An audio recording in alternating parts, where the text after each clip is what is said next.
Only on vacation do I feel comfortable eating dinner twice. And when I'm in Dhaka, Bangladesh, I don't call it gluttony, I call it a culturally immersive experience. Nah, it's really just big bag activities. Regardless, tonight we're gonna have a traditional Bangladeshi dinner, followed by an excursion into more familiar territory, Domino's. Yes, the American corporation serving an Italian dish with multiple locations in Bangladesh. If that isn't globalization, I really don't know what is.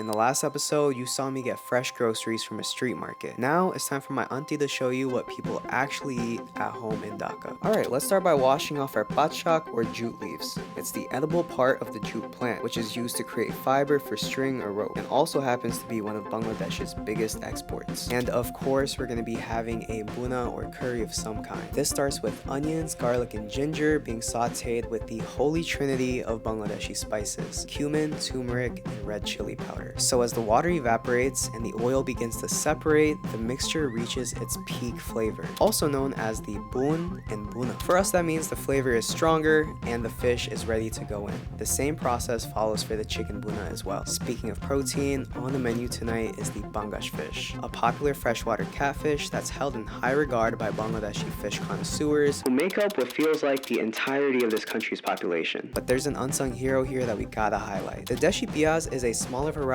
of onion that packs a more pungent and fragrant punch than the onions that we're used to here in America. My dad says it's why the dishes here taste better, and honestly, I'm inclined to agree. Now, as my auntie whips up a quick chapri, I'm honestly in awe. She knows this kitchen like the back of her hand, and anything that she needs, she finds in a moment's notice. It reminds me that Bangladeshi households are very much gendered spaces. Traditionally, women have been expected to be both caretakers and mothers, while also holding the kitchen as their domain. It's admired, it's respected, but it's also evolving. In 2025, Bangladesh ranked as the top South Asian country for gender equality, with a gender parity score of 77.5%, and the only South Asian country to rank in the top 50. Now, that doesn't mean that Bangladesh has achieved gender equality, but that is meaningful progress that deserves recognition. Now, in the spirit of change in Bangladesh, they also got Domino's here now, and you'd be a fool to think I'm not gonna go check it out. Climbing up the stairs, you're greeted by the interior of any fast food place in America, even complete with Ed Sheeran booming over the speakers. The QR code gets scanned and we ultimately decide on the big 6-in-1 pizza so we can try a few different toppings. As we wait, I decided to sneak a peek into the kitchen and watched how the assembly line style Domino's is made. Now at this point, the manager actually yelled at me for recording, but he did apologize later and we did squash the beef. But it was funny because I didn't really get what he was saying, so I just kind of like nodded my head and sat down quietly. Let's get back to the pizza. For toppings, we got Texas barbecue, which was too sweet, but the chicken was well seasoned. The galabuna, which I was most excited for, but it kind of just tasted like steak bits tossed in a generic masala. Spicy chicken, which I enjoy for the crunch of the veggies. Beef pepperoni, which just tasted like a regular pepperoni slice. Plain cheese, which surprise tasted like plain cheese. And finally, the chicken dominator, which I think was just all the different types of chicken together, which was also just fine.